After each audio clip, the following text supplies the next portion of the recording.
The Billionaire in Room 808 Part 2. Chapter 4 The Island of Secrets.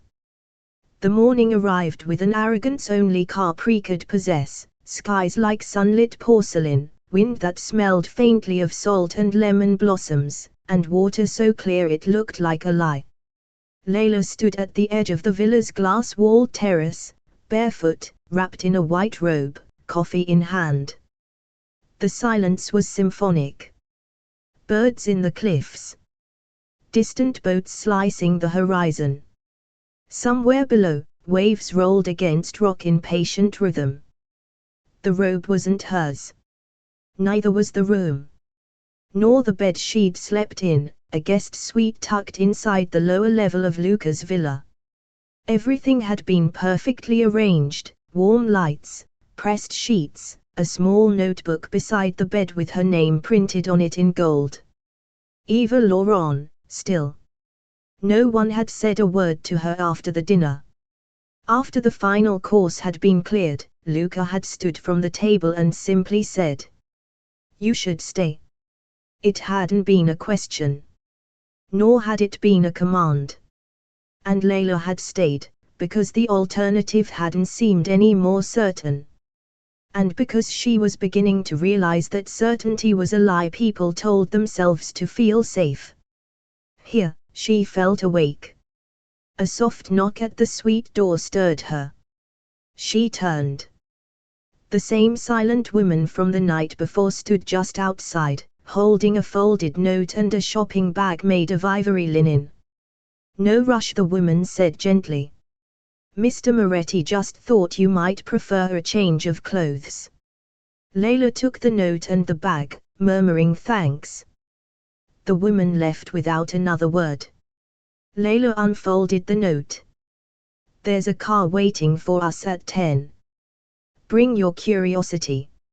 Nothing else. L." She glanced at the clock on the wall. 9:22. She opened the bag.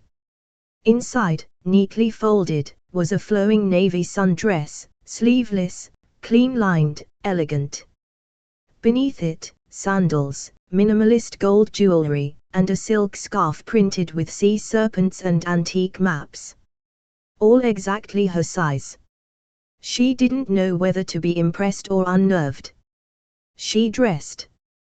The car wasn't a car. It was a vintage convertible Alfa Romeo, ink black and immaculate, waiting just beyond the villa's gates. Luca stood beside it, sunglasses on, wearing a crisp white shirt with the sleeves casually rolled. He didn't say good morning. Just, hungry. Layla smiled slightly. Starving. They didn't speak much during the drive. Capri unraveled around them like a fever dream, narrow streets carved into cliffs, flashes of Bougainville, glimpses of locals on Vespers balancing loaves of bread and tiny barking dogs. Layla let the wind knot her hair and pretended not to care how beautiful everything was. They pulled up to a small marina that didn't look public. A black-suited attendant waved them through without asking for ID. Luca helped her out of the car, his hand brushing the small of her back for just a second, barely a touch, but enough to make her skin spark. A private boat waited at the end of a pier. Long, sleek, white lacquered wood with polished brass detailing. A man in a captain's uniform gave a short nod. "Signor Moretti." Layla glanced at him as they stepped aboard. "How many names do you have?" Luca smiled faintly. "Enough." The boat didn't cut through the water, it glided. They passed through sea caves with sapphire ceilings, past rocky arches, and ancient Roman ruins clinging to hillsides like whispers. Somewhere around the third glass of champagne, Layla gave up trying to pretend she wasn't enjoying it. "Where are we going?" she asked finally, as the coastline faded behind them. "To a place I go when I don't want to be seen. And yet you brought me. I don't want to be alone either." There was no seduction in his voice. No invitation. Just truth, offered like wine. Quiet, rich, and a little dangerous. They anchored in a hidden cove that couldn't be reached by land. On shore was a single table set beneath the twisted arms of a weathered olive tree. The table was set for two, with antique silver and porcelain, pale linens, and a wine cooler tucked into the shade. It looked like a still from a film no one was meant to see. They ate in the shade. Crusty bread with local olive oil. Seafood pulled straight from the water. A cheese so soft it had to be eaten with a spoon. He told her very little, but asked her everything. What made her give up hard news? Why she stopped taking photos of people and started chasing sunsets? What fear taught her? What silence cost? Layla found herself answering. Not with practiced words or polished half-truths, but real ones. It was disarming. Luca didn't speak like a man trying to impress. He didn't interrupt. He didn't perform. He listened. And that, she realized, was more unnerving than anything. He didn't seem interested in changing her. He wanted to understand her. But even as she spoke, she could feel a clock ticking. There was something he wasn't saying. Something he was waiting for. And she wasn't sure if she wanted to find out what it was. After lunch, they walked barefoot along the shore. The water reached for them and then retreated, over and over, as if unsure whether it was allowed to touch. Why me? She asked, stopping. Luca didn't pretend to misunderstand. You're the first person in a long time who didn't ask me what I do. Should I? He looked out to sea. Not yet. Layla tilted her head. What if I told you I already know? He smiled again, this time more genuine. Then I'd tell you, you only know the version you were meant to find. And the real version. His gaze settled on her. I'm not sure he exists anymore. For a moment, the world was just quiet salt air and the weight of words unsaid. Then he turned back toward the boat. We have 6 more days, he said. I'll show you everything. You decide what's real. Layla hesitated. Then followed. Chapter 5 A Week of Velvet. Layla had traveled the world. She'd eaten oysters in Paris, hiked volcanic trails in Iceland, been lost in Tokyo alleys glowing with pink neon and secrets. But nothing, not even her most extravagant assignments, had ever felt like this. This was not a vacation. This was an invitation into another universe. And Luca was the architect of every impossible moment. It began with a cliff. Or rather, a whisper. They drove early, before the sun had fully crowned the horizon. The convertible hummed through narrow roads lined with lemon trees and old stone walls. Birds were the only soundtrack. They stopped near an abandoned monastery clinging to the cliffs. A stairway carved into rock wound down into silence. Layla didn't ask questions anymore. She just followed. They reached a small, rugged outcrop, where the sea slammed into jagged edges like a beast that didn't know it had already been tamed. Luca stood at the edge of the world like he belonged there. He didn't speak. He pulled his shirt over his head, tossed it to the rock. Then turned to her. A question in his eyes. No smile. Just that gaze, still, unreadable, patient. Layla's heart thudded. The sea was dark below. Dangerous. Calling. She stepped out of her sandals. Slipped off her dress, revealing the simple black swimsuit she'd worn beneath. You're serious, she said, eyeing the drop. I never do anything halfway. And then he jumped. Like gravity didn't apply to him. She watched him vanish into the blue, a perfect arc, no sound, just absence. And then, a distant splash. Layla exhaled. And ran. She leapt, feet slicing air, hair flying, silence stretching. And fell. For one instant, there was nothing. Then everything. The sea hit like chilled silk, swallowing her whole. When she surfaced, gasping, she turned. Luca was already beside her, treading water, eyes bright from the cold. "See," he said, voice low. "You belong here." The horses were waiting in a meadow of wind-blown grass above the cliffs. Layla had assumed it would be a short, scenic trot. Instead, it turned into a full gallop across the edge of the island, wild, wind-laced, and exhilarating. Luca rode beside her with the ease of someone who had done this before, his expression unguarded for once. At the top of the trail, they stopped beneath a crooked cypress. The view stretched forever. Below, the sea shimmered. Above, gulls soared.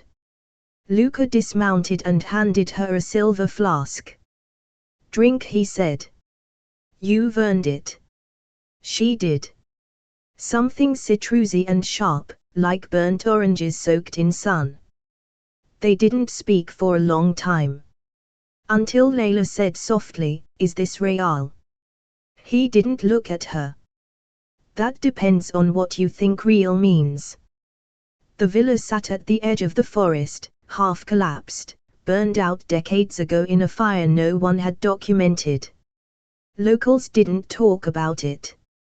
It wasn't on maps. But Luca had a key. They stepped through the charred doorway into silence. Ash had long since vanished, but the air still carried a weight to it. Stained glass, long shattered, littered the stone floor in soft glints. Layla touched the remains of an altar. Candles had once stood there. Luca stood behind her. "I used to come here as a boy," he said quietly. "Before it burned." "How did it burn?" "I don't know." He said it like a lie. She turned. His gaze was not on her. It was on the floor. The memory. She didn't push. Instead, she reached out, took his hand, and said, "Let's go." He let her lead him out. But she knew the memory stayed behind. They arrived by boat at a villa that shouldn't exist, a 17th century estate rebuilt stone by stone on a private island, lit by hundreds of lanterns. Masked guests floated through gardens filled with live string quartets and soft fountains. Layla wore a gown delivered in a black box with no note, deep red silk, backless, with gloves that went to the elbow. A simple mask covered her eyes. Silver filigree. Luca wore all black. No tie. His mask was minimalist, matte black with no embellishment, like a second skin. They didn't speak to anyone. Didn't need to. They danced once, one song, and then disappeared into the shadows of the garden. Beneath an olive tree, Layla asked, "Why are they all pretending?" Luca replied, "Because the truth is too expensive." A sleek yacht in international waters. Fewer than 20 guests. No names. No phones. Items sold in silence, with numbered paddles and gloved assistants. A Renaissance painting. A gold falcon. A pair of opera glasses once belonging to a disgraced queen. And finally, a hairpin. Antique. Emerald set in dark gold. The auctioneer called it the Medusa piece. Layla admired it from a distance, but didn't bid. Luca did. He outbid a Russian oligarch, a veiled heiress, and a London banker without flinching. He won it for an amount no one said out loud. Afterwards, he placed the box in her lap. "You'll wear this," he said, when the truth arrives. Layla stared at him, then opened the box, and said nothing. No boats. No guests. No ruins. No games. They stayed at the villa. Layla napped on the terrace. Read a forgotten novel in the hammock. Swam laps in the infinity pool until her skin wrinkled. Luca worked, somewhere inside. Or maybe watched. She felt it. Always. At dusk, he found her barefoot in the garden. Do you believe in fate? She asked him, not looking up. No, he said. But I believe in patterns. And me. What pattern do I fit? He took a breath. You don't. She turned to him, heart beating strange. And said, good.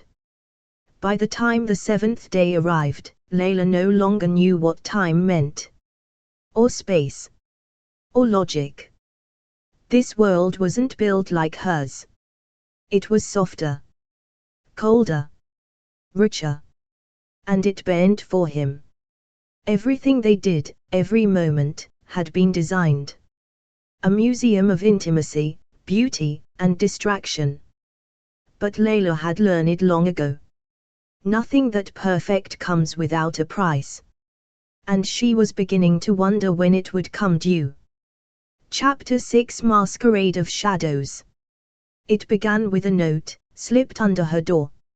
No handwriting. Just a printed sentence on heavy cardstock, the color of dried roses. Tonight. Dress code, masked discretion. And below it, a time and a location. 23 o'clock Chissa di San Braccio, Scalanera. Layla had never heard of it. She opened the wardrobe in her suite to find a dress already waiting, deep violet silk, slit to the thigh, with an off-the-shoulder neckline that whispered more than it revealed. Beneath it, folded with surgical precision, was a mask. Silver.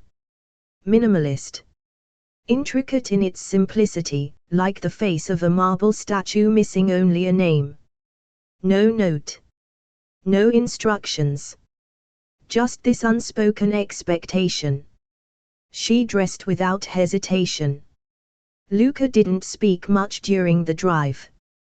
The car was black, windowless, quiet. They moved through the backroads of Capri, past towns already asleep, past gates that opened with no touch and no guards.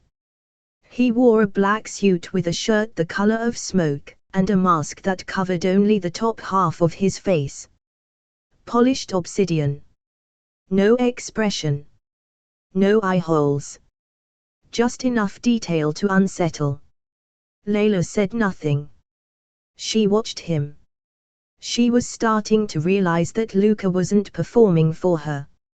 He wasn't trying to impress. Every move he made was calculated, not to seduce, but to protect something. Or someone. Maybe himself. Maybe her. Maybe both. They arrived just before midnight. The church stood alone at the edge of a cliff, or what remained of it. A cathedral without a roof, shattered bell towers, ivy crawling through its broken ribs. At first glance, it looked abandoned. But faint light flickered inside, like candlelight seen through glass. There were no guards. No velvet robes. Just a woman standing at the door in a gown of black feathers and a white mask that covered her entire face. She held out her hand, wordless. Luca handed her a card from his breast pocket, black, metallic, unmarked. She nodded once and stepped aside. They entered. And the world shifted. Inside, the ruin was alive. Lanterns hung from what remained of the beams, swinging gently in the ocean wind. Candles lined the floor, hundreds of them, flickering over stone, over shadow, over movement. Guests drifted through the space in silk and velvet, their faces covered, their names swallowed by anonymity. No one spoke above a whisper. There was no music, only the distant sound of strings, live, slow, delicate, played from a mezzanine that no longer had a floor. Layla felt her breath catch. It wasn't fear. It wasn't awe. It was something in between. "Where are we?" she whispered. Luca, beside her, said softly, "Somewhere most people pretend doesn't exist." She turned to him. "What do you mean?" "These are people who live above the law. Outside of it. They don't own countries, but they decide who runs them." Layla looked around. The guests were quiet, elegant, and watchful. They didn't talk to each other so much as observe one another. Like predators circling in silk. "What are they buying?" she asked. Luca's lips curved, almost imperceptibly. "Not everything here has a price. But most things do." They moved slowly through the space. No one stopped them. A few looked, lingering gazes that Layla felt more than saw. She walked close to Luca, her heels silent against the stone floor. The air smelled like incense, aged wine, and something darker, smoke, maybe. Or dust. Or memory. A long table stretched across what had once been the altar. On it, velvet-covered cases, each labeled only with a number. A woman in red gloves walked slowly beside the table, reading from a small, leather-bound book. Lot 42. Ottoman sapphires, lost during the Vienna siege. Appraised value, not disclosed. Opening bid, silent. Lot 46. Manuscript fragment, reportedly a page from a diary belonging to Marie Antoinette. Lot 49.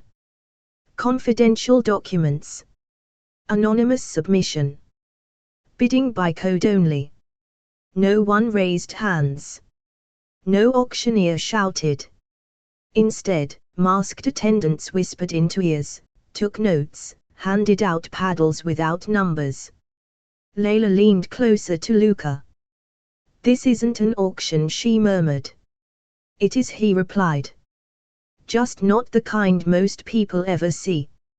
And then came Lot 57.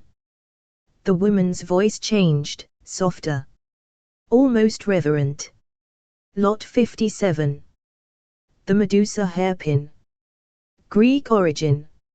Emerald set gold. Unverified whispers tie it to a Venetian family lost to history. An assistant placed the item on a silver pedestal. It looked like a piece of the ocean frozen in time, dark gold twisted into serpentine coils, holding two oval-cut emeralds that shimmered like sea glass. The candlelight made it look alive.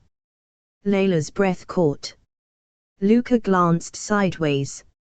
"You like it?" She hesitated. "It's haunting." "Good." He stepped forward. A masked man approached him, said something inaudible, then handed Luca a paddle. No number. Just a symbol. A serpent coiled around a sword. Layla said nothing. Just watched. The bidding was silent. Swift. Every now and then, someone looked toward Luca, then away again. As if reluctant to challenge him. Within minutes, the attendants nodded. The hairpin was boxed. And handed to him. No receipt. No announcement. Just acceptance. Like he already owned it. They left before the final item. Outside, the wind had picked up. The sky was velvet black, full of stars that burned without warmth. In the car, neither spoke. Luca held the box between them. Then, without looking, opened it and held it out. Layla stared at the hairpin inside. "You bought that," she said slowly, "for me?" "No." He turned to her, eyes unreadable behind the mask. I bought it because you're not ready for it yet. She narrowed her eyes. What does that mean? Luca reached out and gently closed the box. His fingers brushed hers, cool, deliberate. You'll wear this, he said, voice low, when you're ready to be seen. Layla didn't speak. The silence wrapped around her like a veil. She stared out the window as the cathedral disappeared behind them. And in her reflection, she saw not herself, but someone new. Someone who wasn't entirely sure which world she belonged to anymore. That's the end of this part, but trust me, the next one is even more thrilling. We drop fresh episodes every day, so don't miss out. Like, subscribe, and stay tuned, you won't want to miss what's coming next. Thanks for listening to Billionaire Romance Stories, where love meets luxury in the most unexpected places. If you enjoyed this story, make sure to like, subscribe, and drop a comment. We love hearing your favorite twists and favorite theories. And don't forget to ring that bell, because in this world of yachts, secrets, and luxurious romance, the next story is always one click away.